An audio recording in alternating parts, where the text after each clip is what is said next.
Welcome everybody, Nerd Vengeance.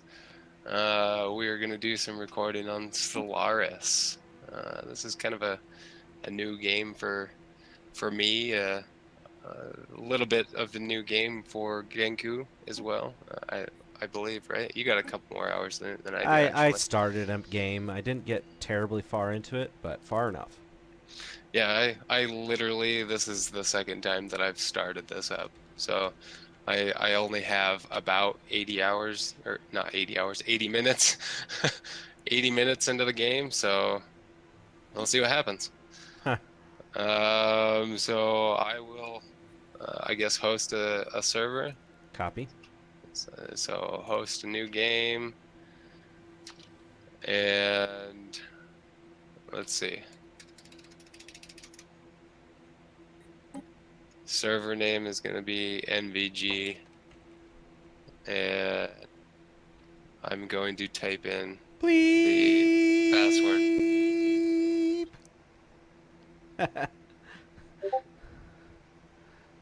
There we go. I typed in the password, so Thank you. nobody can see it.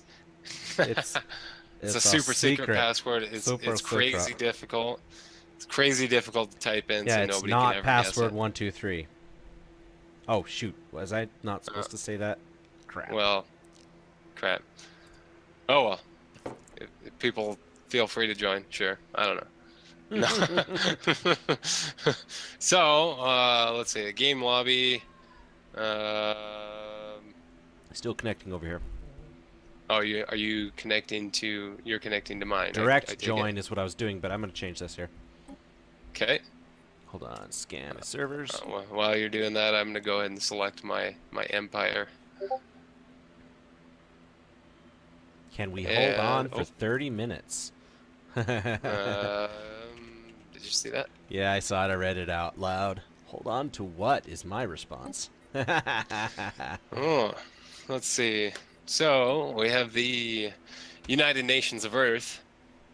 We could play as the normal humans, you know, and do the normal human things, which is, you know, expand and some might say an imperialistic view. Yeah. Of course, the first humanoids are kind of like the peaceful humans, very democratic and stuff like that. Didn't work. That is correct, sir. All lowercase did not work. Let me try Minor technical difficulties, folks. Apparently someone doesn't know how to type. That's probably Gankhuu, but we might find out that it's actually Grimmes that doesn't know how to type.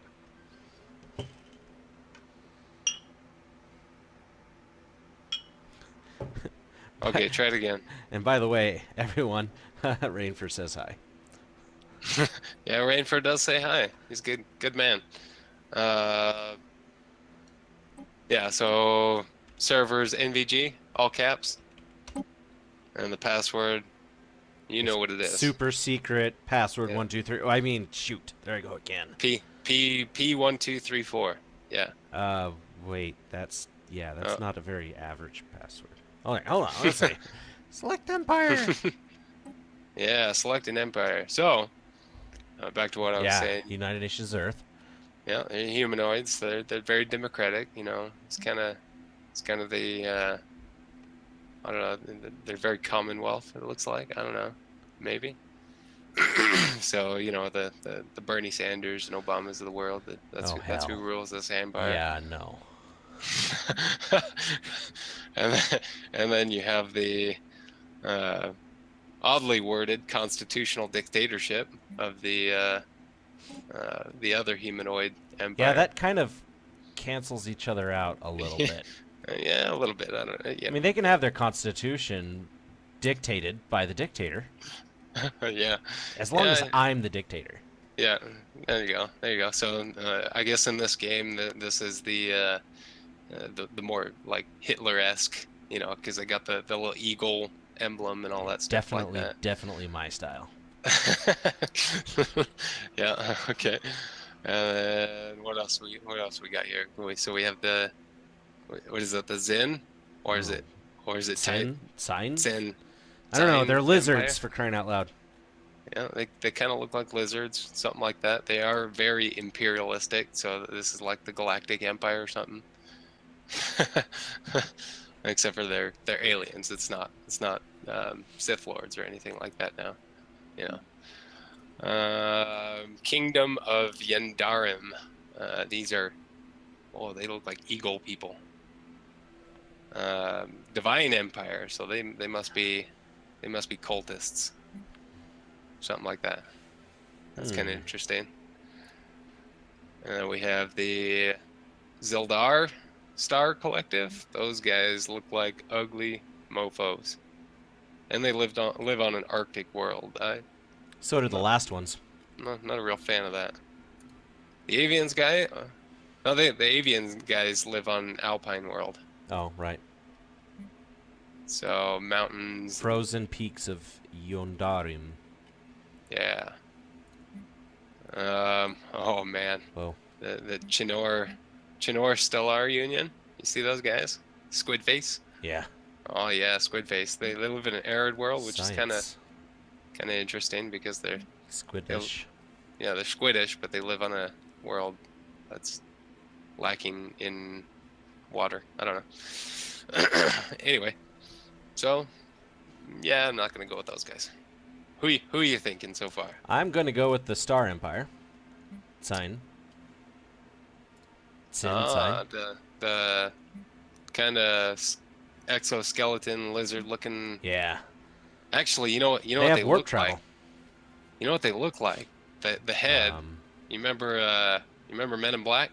Oh yeah. No. The big bug from what was it the first one? Yeah. Yeah, without the little mandible things that the pincer things. Without those. Yeah. So they this is new to me. The first time I played this game before was with wormhole generator travel, and these guys are warp drive. So I'm going to try that out for now. And they have mass drivers as their attacking, I guess, which is different from like the red lasers. Anyway, yeah, I'm going to go with these peeps. Right. Desert Right, 'cause worlds. mass drivers are like what is it? These electromagnetic projectile launchers. So They fire big hunks of stuff at it. yeah, Physical pieces, not energy. not energy, physical pieces like a regular gun nowadays. All right. Well, if you're gonna go with those guys, they are imperialistic, police state. Oh, they have they're slavers. You see that? Oh man, they're authoritarian, fanatic militarists. Way to do it. Strong, talented, rapid breeders, but they're non-adaptive. Rapid breeders part. That's actually good, I would suppose, if you're going to colonize a whole bunch of planets. You enslave the local populace and then take over with your own. For the ruling class, of course. Yeah, yeah. You breed out. You outbreed the rest. Isn't that what's happening in Europe? Oh, well, no, you don't outbreed them. No, just simply. Well, you'll see what I mean when you get in game. You can set policies when it comes to foreign aliens that are not you, pretty much, whether they're going to be accepted as citizens or not, things like. Oh. Yeah, I've heard of this. I've heard of this. Yeah, it's kind of cool. You'll figure it out in a minute. Anyway, pick your race, sir. All right. I think I'm gonna go with the constitutional dictatorship. I knew you would. It's kind of, well, I mean. You want to know why I knew you would? Why is this? Let's hear it. I want to hear this. Because that's the same race I chose the first time around. Oh yeah. Yes, absolutely. Well, what's the reasoning behind this? They kind of, I mean, obviously they closely match yours and my own mentalities when it comes to governance and It's close enough.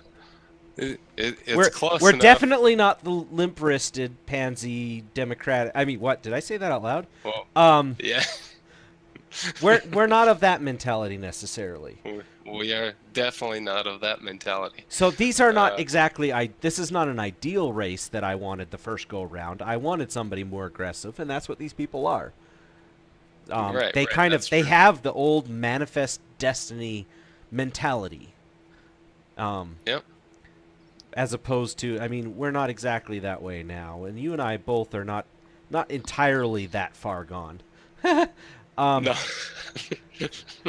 No. But there is some qualities and traits that kind of what's the word I'm looking for? That strike a chord within us. Right.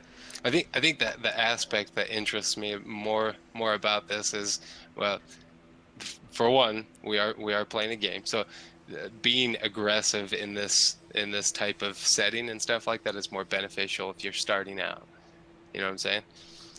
But or is it? As far as the whole governance and stuff like that, this might be a little more hostile than my form of more strong-handed than my form of preferred Which, government. if I remember correctly, your race is actually okay with slavery as well. I think so, but I think you can actually change that. Yeah, you can change it. All right. So you got yours chosen. All right. So, do we want to mess with any of the settings as far as galaxy settings? Shoot default. I mean, we're doing a test run on this game. We're trying it out for the first time. Let's run default. Unless you want to, let's go over it just real quick. Galaxy size medium. We are just doing a recording for starting purposes. We don't need an extra large. Right. Shape, spiral, 2 arms. I don't really care how many damn arms there are. Okay. AI Empires 9 total for 2 players. That sounds about right. That was the default, so. Yeah, sounds right. Advanced AR starts 3, Fallen Empires 2, Habitable Worlds 1x. So I guess that's like how many in comparison with all the worlds. So you'll find that there's really only so many habitable worlds, even just for your own, let alone other races. Right. Difficulty normal, sure. FTL method, I don't know what that means. Advanced neighbors off. Good. Yeah, everything. I would say everything default, but that's just me. Alrighty, we're gonna start it up then. Woo! Ready up. Starting up, and look, we're it's loading. A space monster. It's gonna eat that ship. No way, man. That ship was totally gonna take it out. Yeah, with its lasers. Waiting for players. I'll go ahead and press start. All right. Commonwealth. Yes, we are Iron Fist. You will do what we tell you to do. All right. So, Commonwealth of Man, government, constitutional dictatorship. We've already been through this. My ruler, her name is Cindy Bouclair. Is that how you say that? I have no idea. Bauclair, something like that. And I am Sazija. Ah. Greetings. So it looks like we got some skills. She's 33 years old. She's warlike and charismatic. Oh, that sounds like a female Hitler if I ever heard one. Do it. She's a 2-star for skill. I'm not sure exactly what that means yet. So. Oh, good. Let's see. She's a xenophobe, fanatic militarist, adaptive, nomadic. Oh, wasteful, I just unpaused the game. Sorry. And continental preference. Do you see that at the top right corner of your screen? Yep, where it says pause. And pause and play. Is it playing now? Yep. Oh, and you just paused cool. All right. All right. I have a crown princess, Haskpagram. Nice. She's gonna take over when I die, or when Emperor Sazija dies. So, what are we doing here first? We got science ships or something like that, right? Yeah, you got a few different things. Yeah, you might have to build some too. Our science ships. What do we want them to research stuff, right? Or we want them to explore. Let's see.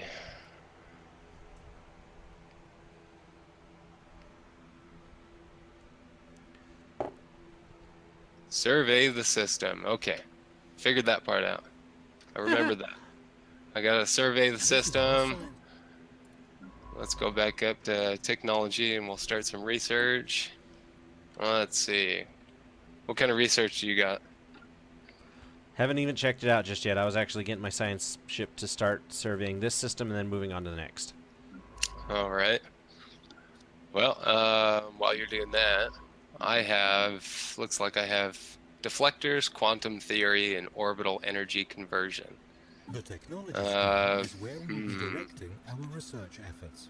Technologies are categorized into physics. three different This is the fields, physics with lady. each field typically having 3 available research Let's see. options.